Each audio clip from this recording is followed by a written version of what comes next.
I think it is very safe to say that I absolutely adore Demon's Souls. And I also have to narrow it down. When I say I love Demon's Souls, I mean the OG version of the game. While the remake overall is not a terrible game, I don't think it adapts Demon's Souls in the way it should, and I'm not really that fond of the game anymore. But the OG is definitely a game I would consider one of my favorites of all time. It's just so amazing. I love the area roster, all the areas are fun for me, and while the boss roster is not one of the greatest things ever made, I think it's overall greater than the sum of its parts. A lot of cool bosses with cool gimmicks, cool puzzles, and some solid fundamentals going forward into the series. And in this video I wanna rank these old bosses and see how they hold up compared to the newer ones. I'm rating the bosses based on these tiers, starting from awful going up to amazing. And rating these Demon's Souls bosses definitely required me to think about some of them quite a bit. If you're interested in this, please be sure to like, subscribe, ring the bell for notifications, and do all that YouTube stuff. It helps out the channel massively and I would really appreciate it. But now with this intro out of the way, let's get into ranking the bosses.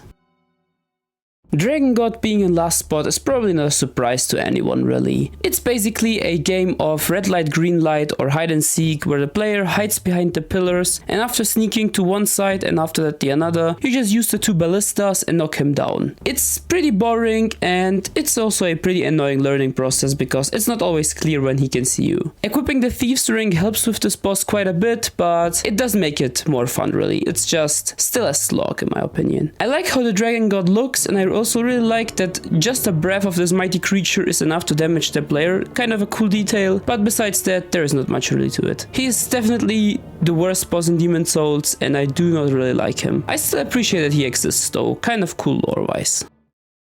If this boss was actually frustrating, he would definitely be F tier, because he's the definition of a bad boss. However, what I really like about him is that it's very akin to the philosophy of Demon's Souls. It's more about solving the puzzle for him. If you equip fire, you can absolutely melt this boss within seconds. And fire has been very effective in this entire area anyway, so it fits. I still think the boss overall has a pretty nice design, perfectly fitting into this deprived valley of defilement. I also really like his music. I think it sounds very funny and also quite good. Moveset, of course, is very lackluster. He has like 3 attacks, one of them where he flies around with some very janky hitboxes to say the least, and he has some projectiles he can hit you while you make your way to him. It's just a punching bag with some bad hitboxes and a non-existent moveset. Not a great boss, but I don't despise him.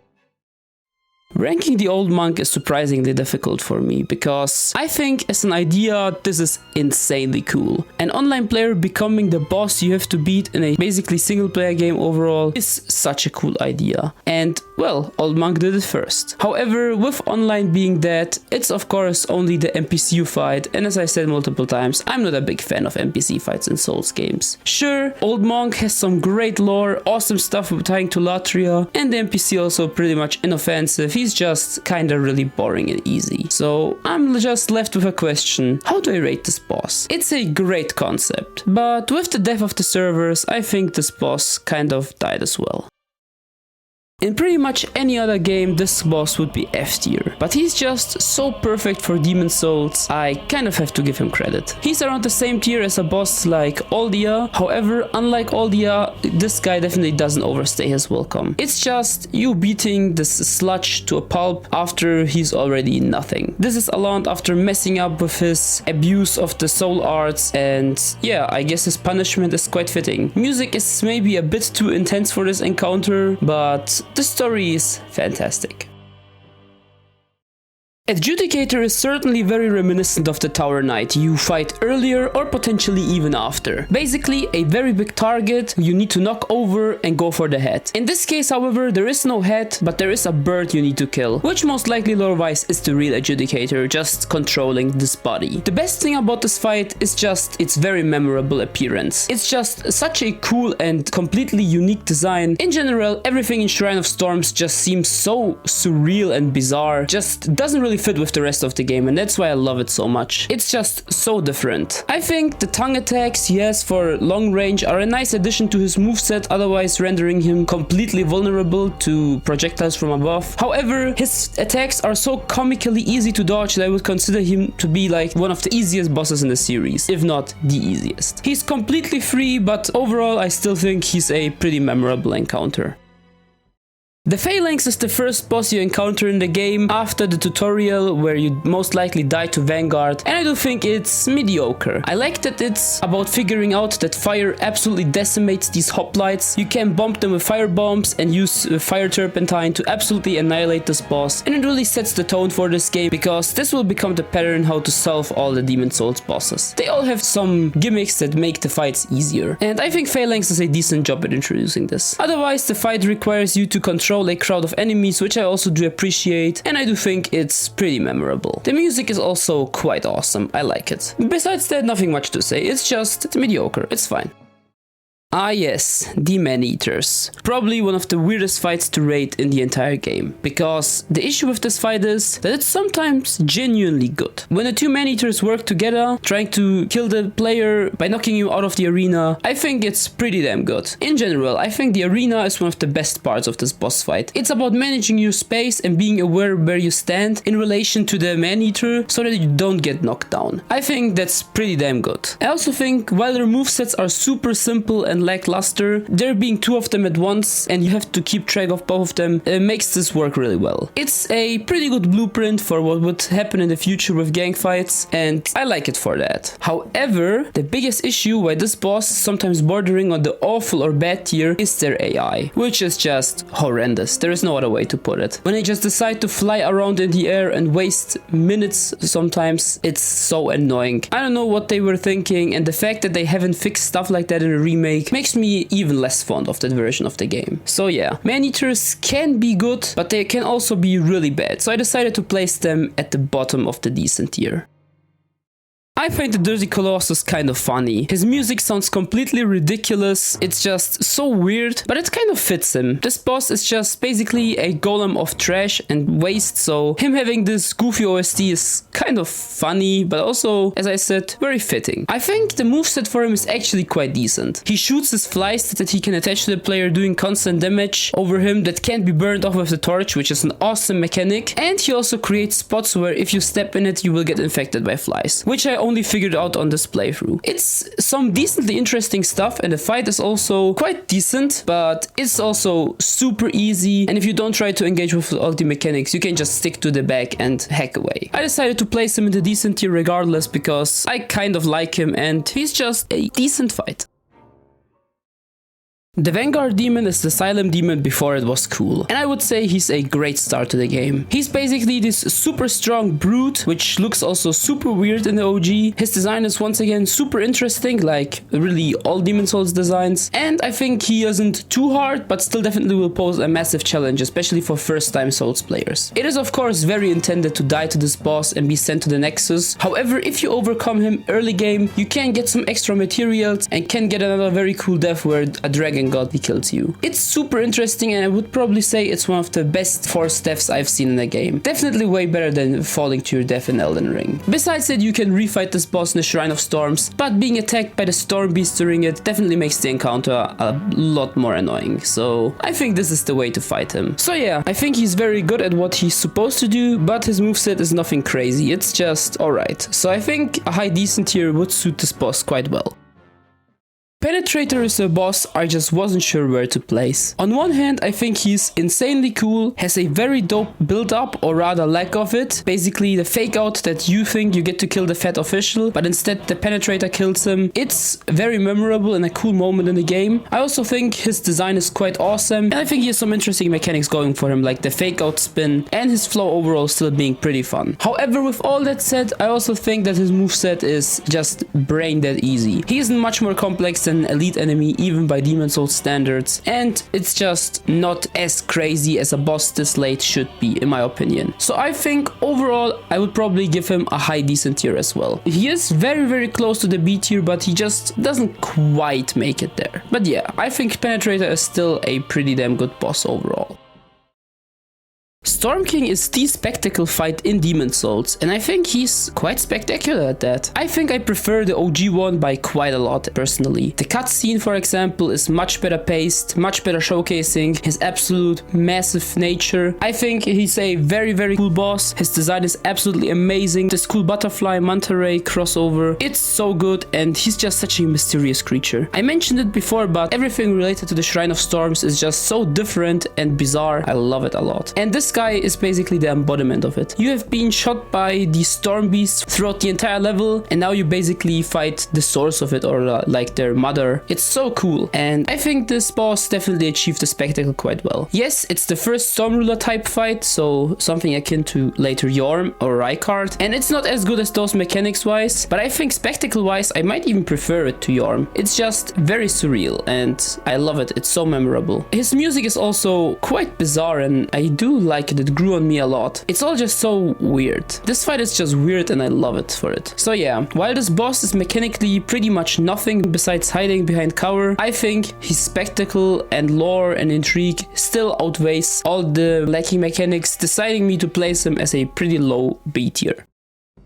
Wrapping up the Shrine of Storms with the Old Hero, I think this boss fight is definitely the best in this Archstone. Old Hero's blind mechanic is super awesome. This guy's aggression level doesn't exist. However, once you hit him, he will chase you for a little bit because he will be more aware of your position. And it can be rather tricky sometimes. Of course, this boss isn't like super hard, but I would consider this boss unpredictable and I do find him a bit scary, especially considering the fact that he has the worst runback in the entire game. Oh my god, dying to him would just be painful. So you really don't want to die to this boss. And if you really don't want to die to him, the Thief's Ring is once again your best friend. This is probably the most broken instance of this ring in the entire game. You can basically hit him, back off, and he will never aggro. It's completely free and easy mode. However, without it, I think the fight is honestly quite tense. And I also think here's some interesting lore implications and great design. It's a very memorable fight.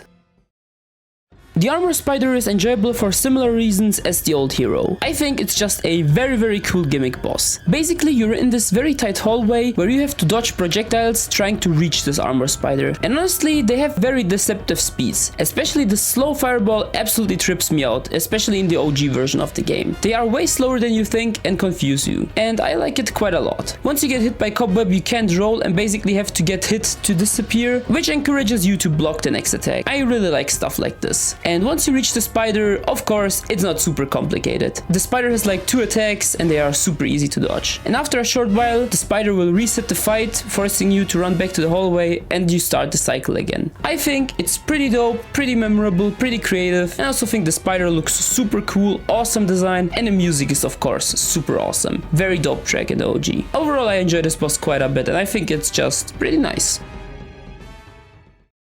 Coming into the top 5, we have the very iconic Tower Knight. And I mean, this boss is pretty much the poster child of this game. Everyone knows this boss. He has an absolutely awesome design, a giant lumbering, awesome knight. His music is also super iconic. It's also used for Penetrator, but this is where it appears first and it's an awesome track, very memorable, very unique and very catchy. And yeah, this is basically a fight where you're surrounded by archers, so it encourages you to first take care of these so that they don't annoy you while you fight the Tower Knight. The Tower Knight himself is not super complex, but he has some nice positioning stuff to avoid his massive AoEs, and once you hit his feet enough, he will fall over and you can go for the head. I think overall it's a pretty damn good gimmick fight. It's pretty fun to fight him and he doesn't really get too boring for me. It's a pretty damn memorable and awesome fight. I like him quite a bit.